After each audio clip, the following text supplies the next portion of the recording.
Hello once again everyone and welcome back to another video. Basically, like, last time I recorded it was about 2 weeks ago for these vlog type things, and I did a couple, but in the last 2 weeks I've done some stuff and I've got things to discuss. Starting with the game that I just beat, Dragon Age Inquisition. Nobody expects the Inquisition! But no, yeah, I finished it Saturday night after like a week and a half playing it and 89 hours. Well, just over a week and a half basically. And I absolutely loved every minute of it. It's a game that I highly recommend you play if you are into the RPG, well, role-playing games and love fantasy, love Skyrim and all that kind of deal. Play the Inquisition. It's basically like the best game since Skyrim, I reckon, for that kind of deal. A lot of people like Witcher and stuff. I couldn't get behind Witcher, and I'm probably not going to get behind The Witcher 3 because I couldn't play 2. I mean, I got 2, tried 2, and just not. It just didn't work for me. I don't know. I gave it a go. I mean, I've got it on 360, and I was like, oh yeah, this game looks really awesome, and the cinematic stuff is amazing, but I don't know. I just couldn't get behind the Witcher series, which apparently is pretty awesome. But no, but the Dragon Age stuff, obviously, I have previously done a discussion video on Dragon Age itself when last summer when I played through 1 and 2 again. So obviously, Dragon Age Inquisition is the third game in that series. It's definitely, for me, is the best one, simply because it takes what 1 did was the amazing storyline of 1, and it had fairly decent gameplay. It takes the graphical updates and whatnot from 2 and all the gameplay improvements and stuff, sticks them all together into 1 game. I mean, and it just does a brilliant job of it. The story in it, I'm not going to spoil because it's 2 months. Yeah, it's been out for about 2 months at this point. It came out November 18th, I believe. Correct me if I'm wrong. Yeah, around the start of November. That's when I got it, and I only recently played it because uni dean, work and whatever else. But you know, the story is basically you play as whatever you want. You can be a human, dwarf, elf, or Kunari. You've got the traditional 3 classes: mage, warrior, or rogue. They've got the warrior and rogue of the subclasses of rogue, where you can be the sort of dual blade guy, or the archer. And warrior, you have the sword and shield, or the dual handheld weapon kind of deal. So you got all that, and you basically have to go around and deal with the consequences that were basically put forward in the previous games. Of, you saw into the start of the Mage Rebellion, and the Templars then going to fight them, and it creates a war.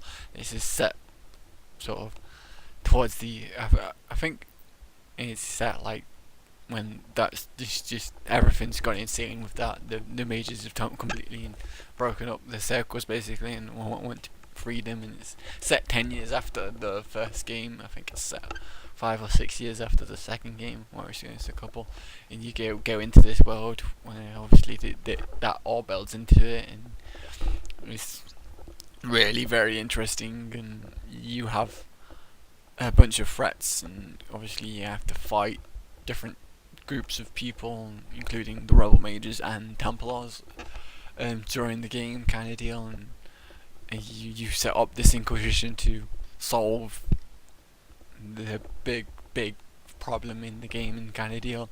And through the Inquisition, you recruit these characters, and basically the characters they make for this game are like my favorite characters from the series as a whole.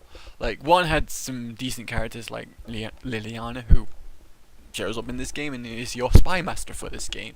You had Morrigan, who was the witch. You had Alistair, who becomes the king of Ferelden if you choose that path for him. I mean, he could become someone else if you don't choose that path for him. And be interesting to see if how he would turn up in this game if he wasn't king. For me, he turned up as the king because reasons. I think you see if the default. I don't know. They did try to do the Dragon Age keep thing, and I don't think it worked particularly well. But they used to give it a go to try and get your sort of worlds into the Dragon Age Inquisition because they couldn't directly port it because it's on a new system. You're using a new engine, all that kind of deal. But yeah, like I said, some of my favorite characters turn up as your companions. You've got Cassandra, who's a Seeker, is very similar to a Templar basically, but she's an amazing shield and sword person. And basically, she was one of my mains throughout this game, and she was the person who I chose to romance as my male elf mage character, who is my basically go-to for the Dragon Age series. And I was disappointed in T when I could only be a human, so I was like, alright, human mage first off, kind of deal. But so that romance was pretty sweet. You have Varric back from 2. He's back in this, and another companion. You have a bunch of us. You have Blackwall, who's like a warden character who's again sword and shield. You have Iron Bull, who's the most amazing Qunari guys. Like they've had previous Qunari people, and obviously in 1 you had Sten as a companion who he wasn't really great. In 2 you had to deal with the Qunari threat in the second act basically, and you didn't get any Qunari companions unless you count Talis in the DLC, because she's technically Qunari, but she's not like the Qunari race. She just follows the Qun and is elf. But you don't have any like proper Qunari guys. But Iron Bull is a proper Qunari with the horns and stuff, and is a dual weapon. Like battle axe wielding guy, and he's just amazing. The other rogues are Sarah, who's probably my favourite character ever. She's a person of the people. She's an elf, but she's like a person of the people, and you recruit her for the Red Jenny stuff. And oh my god, she just has the best commentary. You have the best discussions with her basically. And I was just like, oh god damn it, I can't romance her because she's into the ladies. And probably when I replay this game at a later date, I'll do. I think I'll probably do a human warrior female just so I can romance her, because I really wanted to romance her, and it'd be interesting to see how that romance goes compared to the Cassandra romance. And then the third rogue is Cole, who's a very interesting character who turns up through one of your main storylines a little bit further on. He's like, I think it's like the second or third. No, it must be. Yeah, probably the second main mission. I think you sort of take care of, and he turns up there and he gives you assistance, and he is a pretty interesting character, very very weird and different to any kind of character they've previously done. Then the mages, we have Solus, who you first encounter. He's a elven mage, apostate guy. He's not like any previous elven mage. He's a loner, and he has a lot of knowledge from his travels in the Faden kind of deal. That's his area expertise. You have Vivienne, who's the first enchanter of the Olay circle, the only circle in all of Thedas that is just basically still together, basically, and still loyal to the Templars and the Chantry. And then you have Dorian, who is a Tevinter mage, not a magister. Obviously you think all mages in Tevinter are magisters, but they're not. They're only the top dogs who are like political and have good family, or they're sort of magisters in that game. Well, and then there's just ordinary mages, and Dorian is one of them. He's also gay, which is quite interesting. And he's got a interesting character to deal with. And then you have other characters. Cullen comes back, who he's been previously in the first 2 games. You see him as a Templar at the Frothing Circle, and then he's like Knight Captain for Kirkwall, and now in this he's the leader of your forces, and sort of he's trying to stop his lyrium addiction and it no longer be associated with the Templars, which is quite an interesting turn of events for him and his character sort of development has been really interesting. And you have Josephine, who's your ambassador, and basically he used Liliana, Josephine, and Cullen to do missions on the war table, basically. Kind of deal. The gameplay is really solid. Throughout the game, the graphics are flipping amazing because it's on the Frostbite 3 engine. So yeah, gameplay is just really funny. It's like previous iterations of Dragon Age. You have your basic attacks and you have your abilities. Be with me being a mage character, I had magical abilities, but I particularly focused on being what is called a Knight Enchanter, who's like a follow up from the Arcane Warrior. So, because that was Arcane Warrior in the first game, which allows you to use melee weapons as a mage, whereas obviously you typically use staffs as mages. But with the Knight Enchanter, you basically get a fade blade kind of deal to attack your enemies with. It's one of your abilities, and it allows you to do some other stuff like heal your allies and stuff. That's pretty much why I wanted to go down that route, because I wanted like a decent support mage. But I also went down the lightning and fire route, which is allows me to control the battlefield kind of deal, and stun enemies or set them on fire kind of deal, which is pretty awesome. And the other sex was spirit, which allows you to create barriers and revive your allies, and then the cold one, which allows you to freeze enemies and that kind of good stuff. But yeah, so it's really well done and really enjoyed it. The storyline was great. You had the whole sort of, it was set in hub worlds, so like every hub world is very open, bar a few, like Valrior is like a city, so it's similar to Kirkwall, but it's still like a nice little sort of little place that you don't really spend a lot of time on. You just go there for a few missions, and it's mostly like a place where you would go to visit shops, because there's quite a few shops there. But all the other places, Skyhold, which is your sort of centre of operations. Well, I mean, first it's Haven, then you go to Skyhold, because reasons. But yeah, Skyhold's fairly detailed. It's like a fortress kind of deal, and it's small. Obviously, a couple of other smaller places that you go to, but like most of them are fairly wide.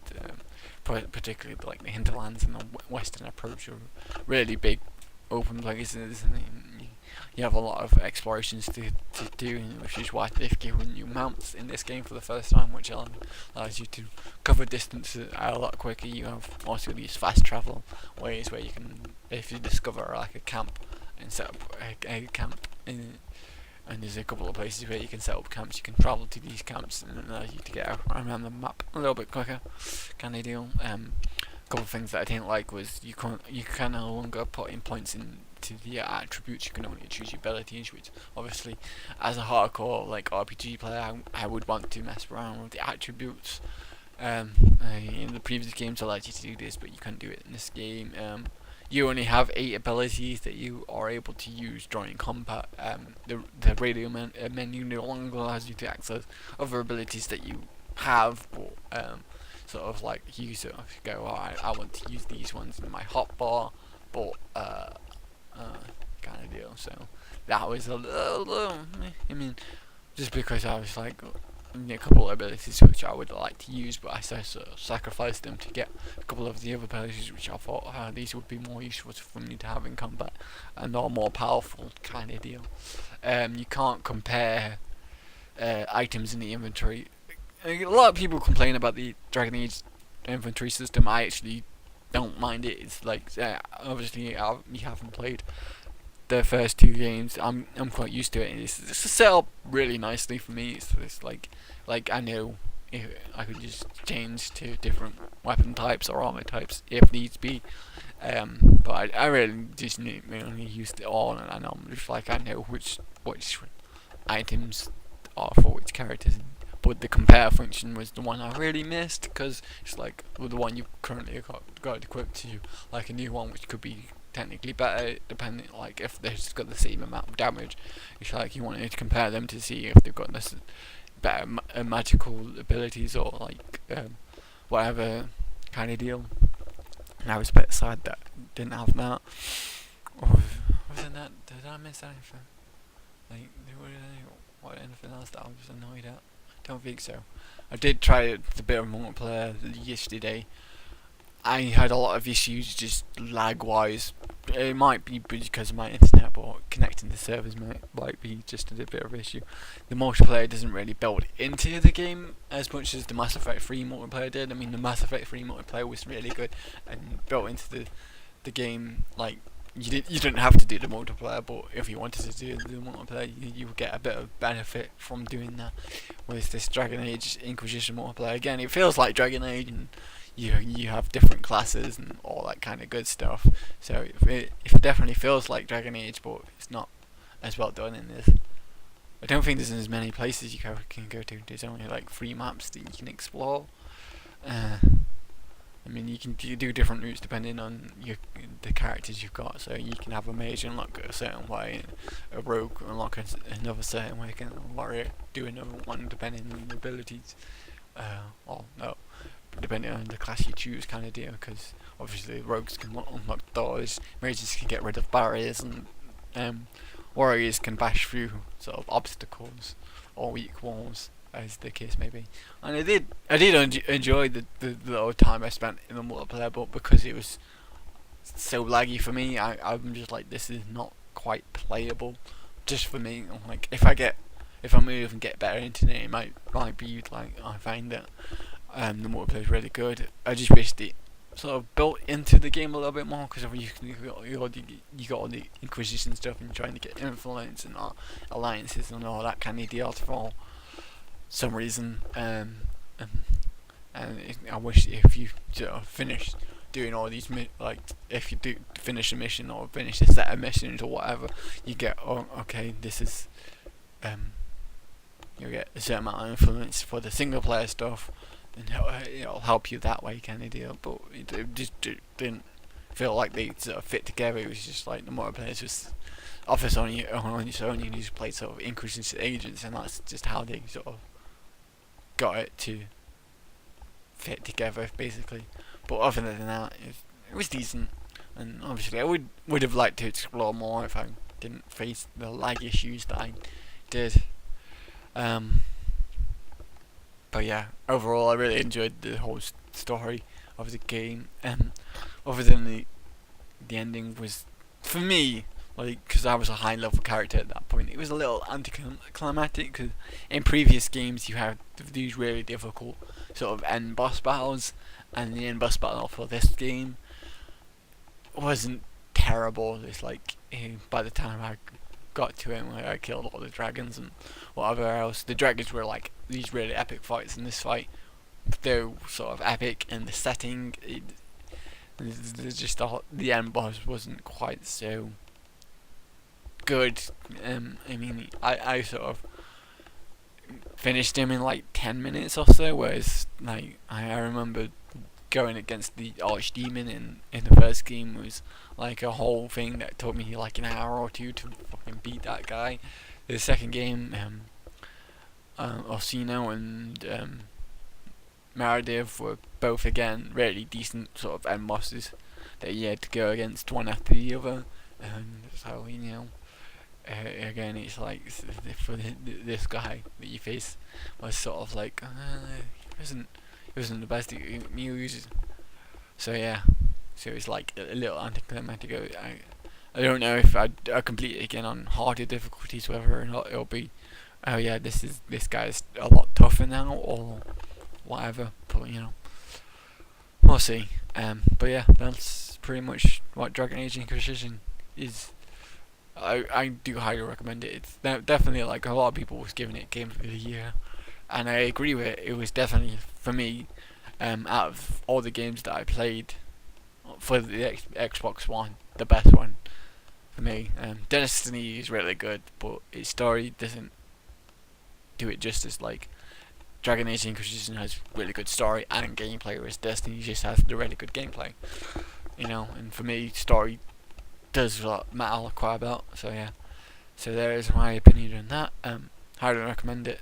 The story is really good. Gameplay's decent. Character, you have really amazing companions and characters, and how it all develops and links together and all that good stuff. And you have a lot to do. I'm really looking forward to when they announce the DLC stuff, because I'm just like this.